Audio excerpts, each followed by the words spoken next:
So I did an Ask Me a Question thing on Instagram, and we got a list of questions that Garrett here is going to read off, and I will do it here with Big Mac. So let me go ahead and give him a nice little treat here first. Big Mac. Big Mac.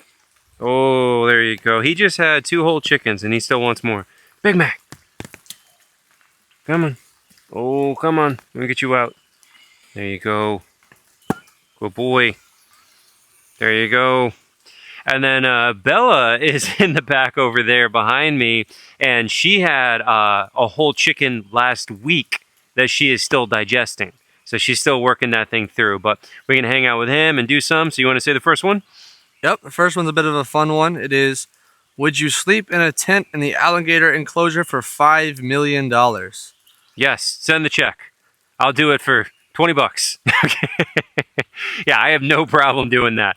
Yeah, I would absolutely. I mean, I wouldn't actually do it for $20, $20. But no, if somebody wanted to give me $5,000, I would do that in a heartbeat, no problem. You guys have probably seen. There's a video. It's pretty viral of these guys open up their tent and there's like 20 alligators outside the tent. Right? Have you seen that video? Yeah, I've seen that. It's like Gatorland, isn't it? It's at Everglades Alligator Farm. Pretty sure. Oh yeah. So I used to work there. Many moons ago, I used to work there, and that's what it looks like to me. It was definitely done at one of these parks for the sake of like a video. So, you gonna come back and try to get me? No? Gonna be nice? There you go. Oh, there you go, buddy. So yeah, no problem with that. I'm just saying for that video, that was done, not actually done for real, but I would do it for real if somebody wanted to pay me. All right, what's the next one? Next question is, how often do you have a day where you need a break from the animals? It's not whether or not I want that. It's that's just not possible. That's not in the cards. You know, when you have animals, just like if you have pets, you know, if you have a dog or a cat, you know, you don't have to have a whole animal sanctuary. But if you have a dog or a cat, it doesn't matter if you're having a day where you're like, man, I just don't feel like feeding them today. You still got to do it. You have a responsibility to take care of those animals, so that's what you need to do. So same thing here. There are no days off. Now, if I want to plan ahead and I'm going to go do a trip or something, then, you know, we have Aaron, our one employee. We have some volunteers that help out, you know, things like that. So if we do want to plan ahead and go out of town, we can do that. But there is no such thing as you wake up one morning, you're like, you know, I just don't feel like dealing with this today. That's not possible. It's an everyday, all the time. The animals have to have care, you know, so you got to do it. Thoughts on shark training?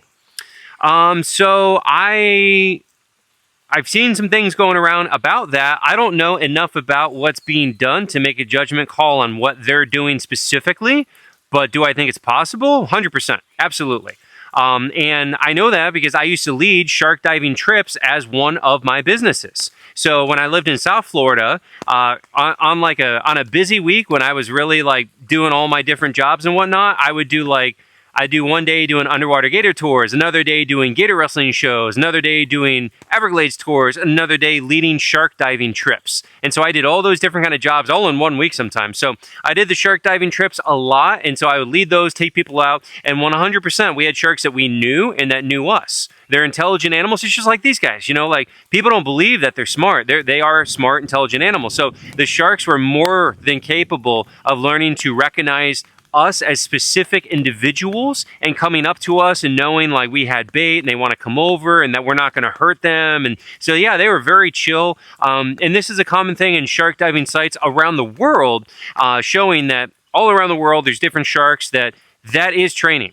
Now, even if people don't intend it, they don't think about it as training, that is 100% training. That's that animal learning you are not going to hurt it and that you have bait and that you're going to feed it. And if it's chill, it gets food and it's not trying to attack you. So when you do those baited dives, those sharks know the drill. They're not coming in to kill you. They're coming in because they want the free food, you know? Will the team ever get together on another TV show? Yeah, so I get this one a lot, and I have tried to cover this as many times as I can. And I try to say it in the nicest way I can. And so I'm not going to name names or what show. I'll keep it vague, okay? But when people say the team, there never was one. When I was on that show, and you can watch my 3-part series about my work in television shows and whatnot, when I was on that show that had a team, 90% of those people have never worked at that park a day in their life. There was no team. That was just all scripted, fictitious. I literally quit that show. I walked off on the second season because I could not handle literally being handled a script to read, a literal printed script that you would have to read and get in an argument with a guy about things going on at the park when that guy has never worked at the park a day in his life. It was a very frustrating experience for me, so that's why I ended up actually quitting that show. I'm thankful for where it got me in life, but it was one of the worst experiences of my life by far. Here, let's give him another piece because he's already getting bored. You getting bored? You're like, what are we doing? Why are we sitting here? Big Mac. Big Mac. Oh, hi. Hello. There you go. Is that good? Is that good? Yeah. All right. Oh, it's in your mouth. You didn't even eat it. Look, you got that. It's in there. Yep. Oh, you big goober. There. There. Now he swallowed it. They do that sometimes, and it's sitting in the middle. Like they feel the contact, and then they like forget they have it. But, anyways, next question. Next question: How do crocs and gators show affection? If the person is asking how they show affection towards me, they don't at all, like zero. Now, how do they show affection to each other? They totally do. They are affectionate with one another, especially, male and female when they're together. But even other male alligators hanging out together, just kind of being bros, they like to sit on top of each other. And so you'll see one, like, instead of them laying in separate spots, you'll see one go across and go and lay on top of the other one on purpose. So they absolutely do like to sit together, and that's one way, they'll kind of show affection with each other. They like to lounge on top of each other and hang out. And then in the breeding season, they will do courtship behavior towards each other. They'll blow bubbles at one another. They'll do bellowing displays. It's really, really cool. They'll nudge noses. They'll sit there and like rub their noses together. It's really cute. So that's all breeding stuff. But outside of the breeding, just kind of hanging out and laying together. But as far as affection towards me is non-existent. I say this whole time, I love him. He does not love me. It is a very one-sided relationship here, and if I do something foolish at any time, like he has no problem ripping off my hand, eat it in front of me. They don't love you like that. There is no affection. He doesn't want to cuddle with me. Now, he'll tolerate me, and he'll let me sit on his back, and he'll let me touch him and do stuff. He tolerates me, but that's not the same as like showing affection, and if anybody thinks that tolerating is the same as affection, you probably don't have a very good idea of a good relationship. Next question is also croc versus gator. Is there an intelligence difference between crocs and gators?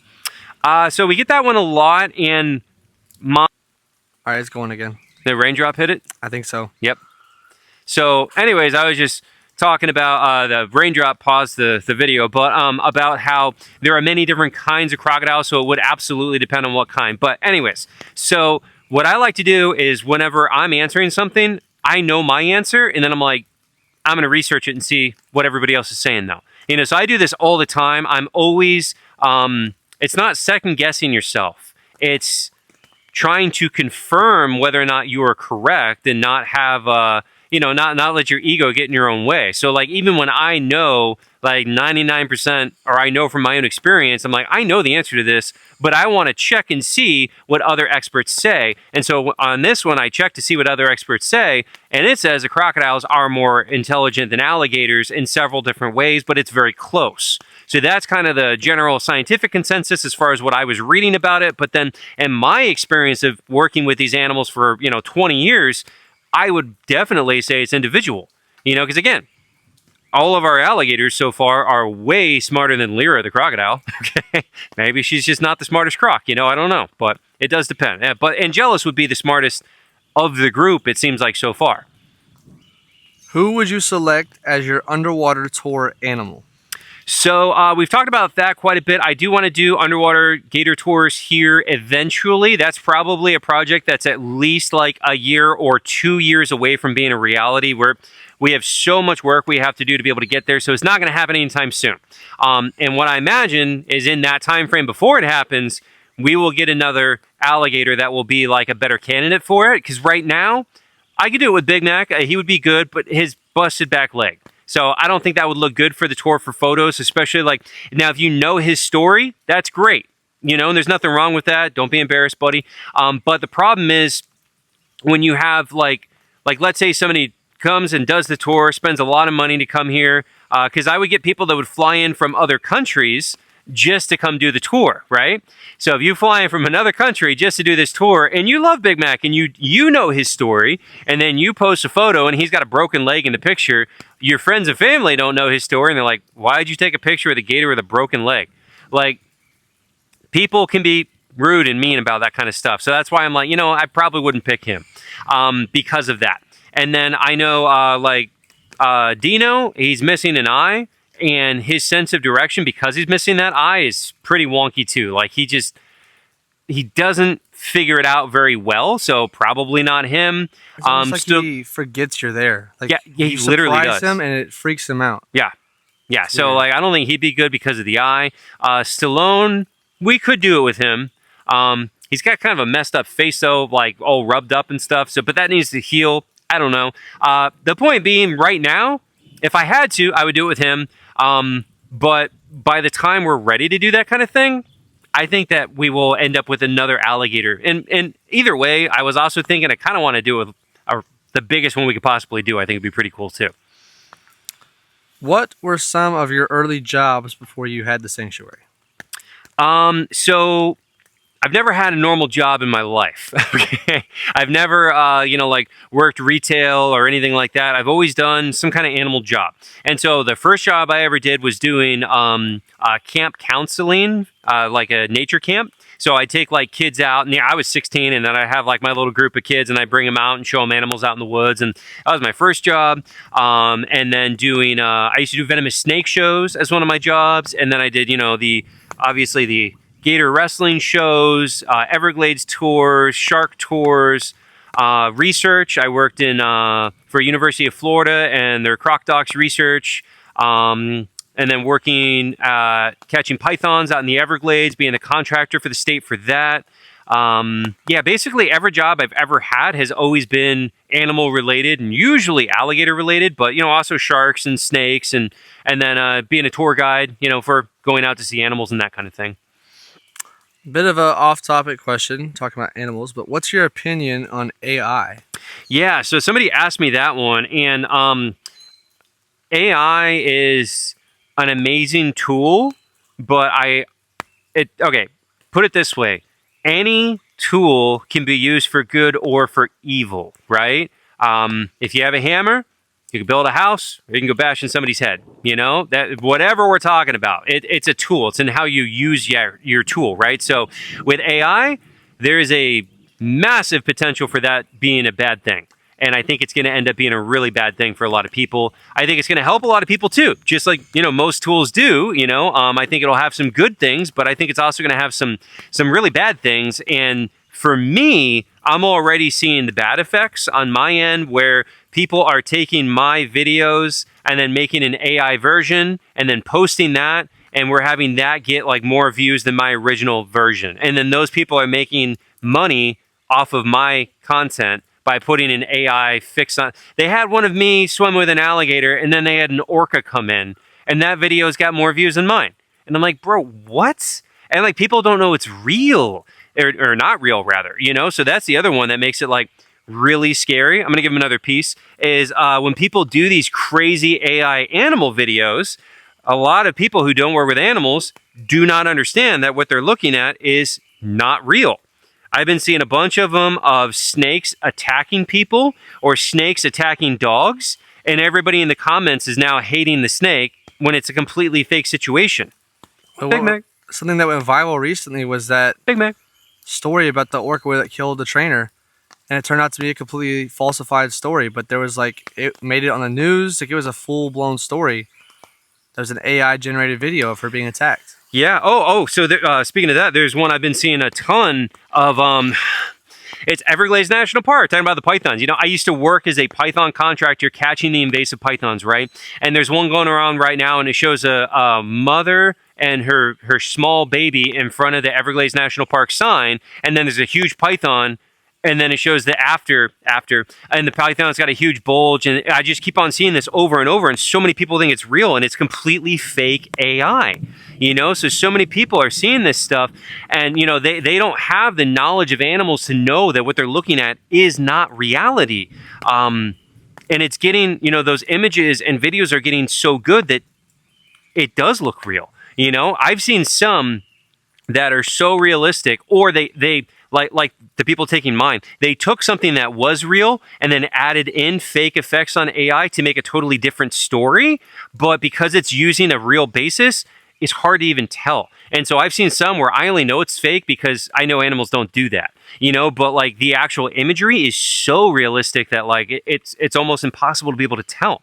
And so it's really bad for education, I think. I think this is going to create like a dark ages of misinformation. I think it's going to be a real problem. I mean, imagine this in like the political space, of people making everything AI from one side versus the other, and this and that, and in war zones and this kind of thing. And like, you're not going to know what's real. You're not going to know if you're even fighting for a cause that ever even happened. False flag stuff. Like there's that rabbit hole is endless, and it's really scary stuff. But to bring it back over here, for me, just personally, as a creator, I'm very concerned as a creator that like this AI stuff is going to take over the creative space, and those videos will be by far more popular than real creators are.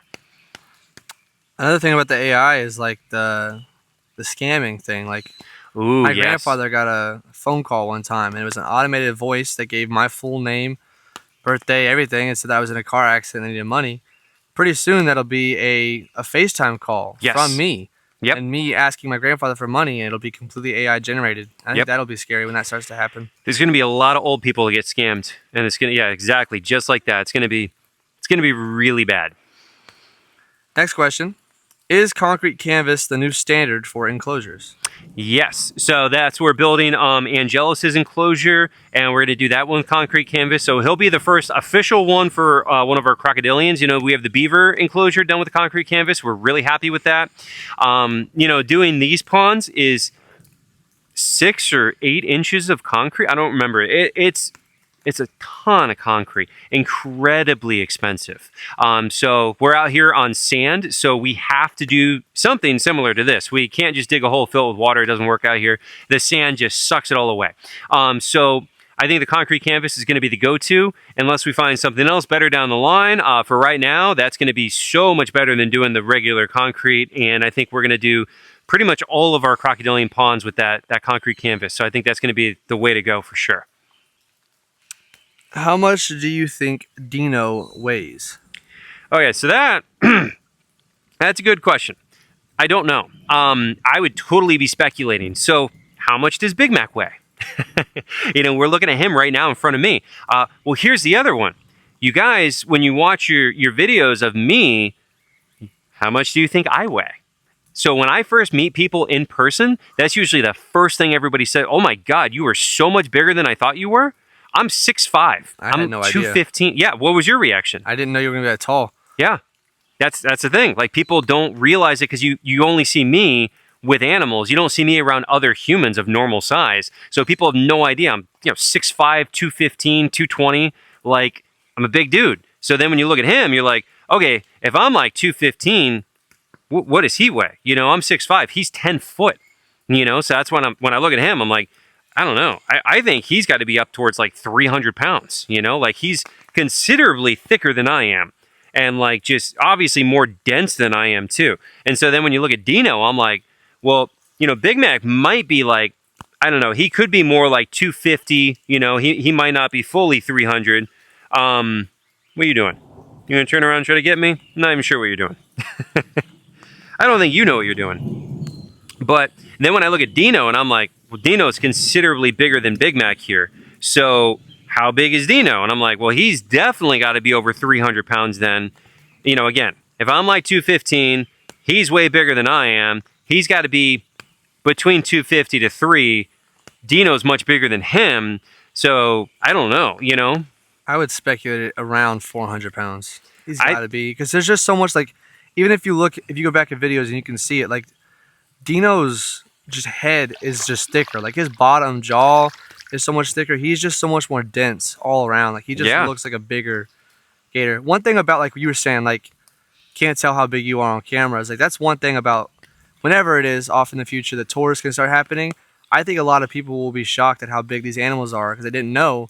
Because seeing them in comparison to you, like if you don't know you're 6'6", then that looks like a 5', 6" gator because you're about 6 foot, about the same. It's like you just never know. Like it's just when you see them in person, they're much larger. Well, that's what's funny when I that's why I like to post photos of them, and I ask people on Facebook all the time. I'll post a photo and be like, "How much do you think he weighs?" You know, and I'll get like just crazy across the board mix of answers. You know, people think Big Mac goes from 600 to 150.